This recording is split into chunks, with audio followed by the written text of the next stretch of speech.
Right, let's do the next word. Are you ready? Chutney can read it before I do. Chutney, what does it say? Chutney's eyes don't work. She relies on my eyes. It says cosy.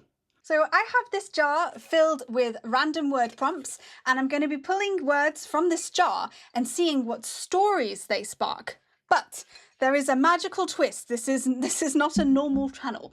Let me introduce you to my co-host, Chutney. Chutney is a Chutasian hedgehog from the world of Chutasia who has travelled through time and space to end up inhabiting a toy body on planet Earth. And for the last 20 years, she has been sharing with me, telepathically, stories about her life in Chutasia, about the culture, world, geography of this mysterious, magical hedgehog world of Chutasia. So what I'm going to be doing is, oh gosh, she's flying everywhere. I'm going to be pulling out words from here, and then we will see what memories, what this triggers for Chutney. What does she remember about her time in Chutasia? What can she tell us new about this mysterious place?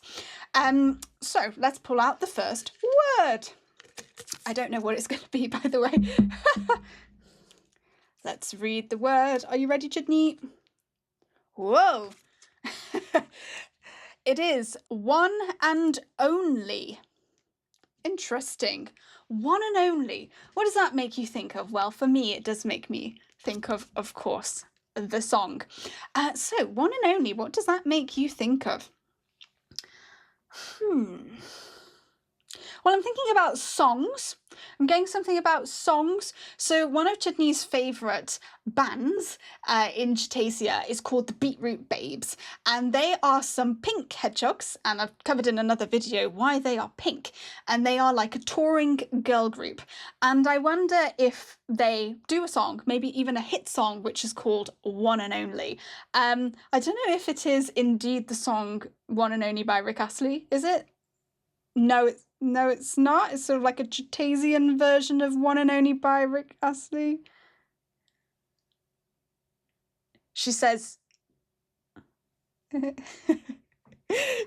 I don't know. They perform a song which is called One and Only, and it may or may not be the one by Rick Astley. Let me know in the comments how likely you think it is that hedgehogs from Chutasia would know I am the one and only, and then this pink girl group perform it.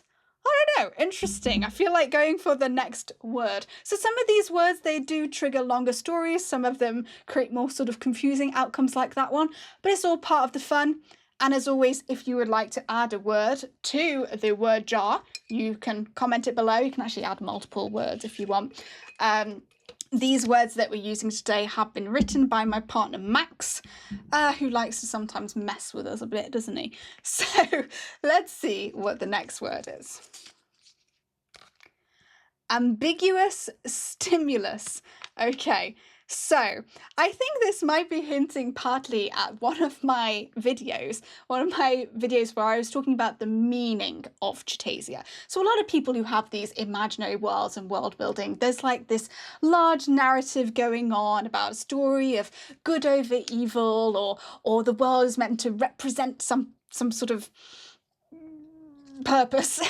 And in Chutasia, it's not super clear. I don't have any motive. Chutney might have a motive. It's possible that I think Chutney's motive is just to make us love her and take care of her, because of course she's very vulnerable. She's travelled through time and space. In Chutasia, her limbs move and she can talk and everything.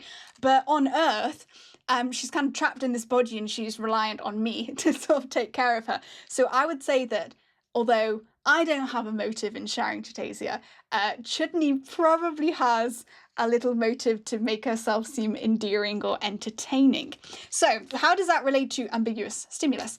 Well, so I think in that video I was saying that whilst the stories from Chutasia might seem a little bit random, you can use them to see what they make you think of, how they make you feel. Like, what does it trigger for you when I tell a story about a hedgehog who likes to wear green suits? I just made that up. I don't think that is there a hedgehog likes to wear green suits? Yeah, okay. Maybe there's a hedgehog who likes to wear green suits, for example. What does that make you think of? Do you think, oh, I used to have a teacher at high school who taught geography who wore green suits. Oh my God, I'd completely forgotten about that. And that's this idea of ambiguous stimulus, which is this like you project. Oh, this is going to be so poorly. So you didn't come here for science, did you? You came here for like crazy random lady talking on the internet. So ambiguous stimulus is when it's not meant to be anything, but the viewer or the sort of interpreter adds their own meaning or interpretation on top. So that's this idea that I sort of toyed with Chutasia about whether Chutasia could be an ambiguous stimulus for the viewers to decide what you think all of these things mean. And Chutney says, there isn't a hedgehog who walks around wearing green suits. All right, sorry, I made that up. I'm so sorry, Chutney. I try not to input myself into Chutasia, but you know, sometimes I do. Right, let's do the next word. Are you ready? Hopefully something might trigger a story or something. Whoop. Let's put that back. Chutney can read it before I do. Chutney, what does it say? Chutney's eyes don't work. She relies on my eyes. It says cosy. Interesting. I think that's an interesting one, cosy, because it's making me think of, you know, although when I describe the Chutasian Islands and we say that, you know, on the mainland of Chutaland there is a mountain range which is called the Blanket Mountains, and there's a river there which is called the Worm River, and the Worm River flows through the sort of fertile potato fields of the world of Chutasia. You know, we tend to think of that as being a mountain like on Earth or a river like on Earth, because that's kind of like the closest that we've got, the sort of shared vocabulary that we have. But there's something interesting that the mountains in Chutasia being called the Blanket Mountains. It does make me think, you know, like, you know, if Chutney is kind of like a soft toy in Chutasia, maybe her environment in Chutasia is also sort of soft. So when you say that there's the Blanket Mountains, I wonder whether it's like literally made of blankets. I don't know. What do you think? So this is kind of representation of Chutney's Chutasian body. It's not exactly correct because, like, for example, I don't know how she would walk. We've always tried to understand how Chutney might walk without falling over. Like maybe she would just shuffle on her bum. So there are aspects of Chutney's anatomy that are a bit questionable. And I did make a video that you can watch about all the different names for Chutney's body parts. So we know that this is not exactly how she looks in Chutasia, but it's a representation. So I wonder if she's kind of fabricy and soft in Chutasia. And if she is, maybe it makes sense that actually the environment in Chutasia is also soft and fabricy and fluffy. And so the word cosy is making me think maybe like Chutasia is like just super cozy, like just one big like duvet blanket. I don't know. It would be interesting because it makes me think like if I was ever going to do some sort of animation of Chutasia, or, you know, I don't know what could be possible with the Chutasia franchise. I don't know, but like if it was going to be represented in film, in cartoon or something like that, in a little animation, you know, it would be interesting to play around with whether it's funnier to have a sort of soft toy walking around a like genuine harsh landscape like the top of a mountain or a desert or something, or whether it would be more fitting to have, you know, Chutney in this kind of like soft toy world. I don't know, let me know what you think about that.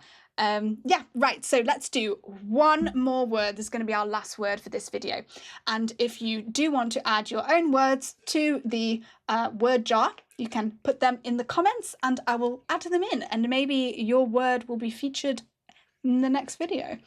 Right, let's see what the next, they're all sort of like stuck together. There we go. All right, let's read it. What does it say? Neck. Okay. Neck. Oh, I see. Oh, this is like a lot of these are just like insults to Chutney. So sticking on the theme, I suppose, of Chutney's anatomy, there's a joke about the fact that Chutney doesn't really have a neck.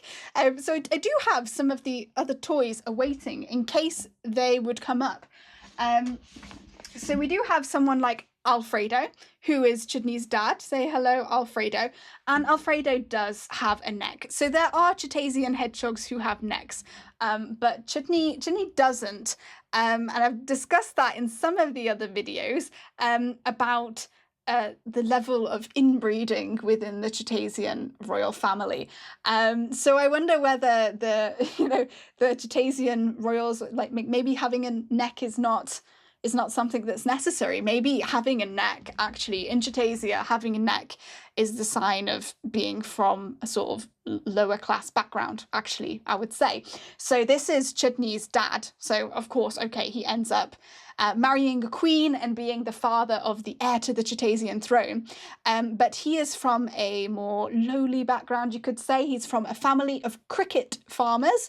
That's right, they farm crickets for cricket racing and for cricket mail. And if you're interested in that, I'll put Alfredo's sort of introduction video link below. But yeah, so maybe how much neck you have or don't have is a sign of your sort of social status and class in Chutasia. But I think it's probably a good idea to add like Alfredo into the royal gene pool, because if I don't know how you can get less of a neck than Chutney. So that would have been interesting.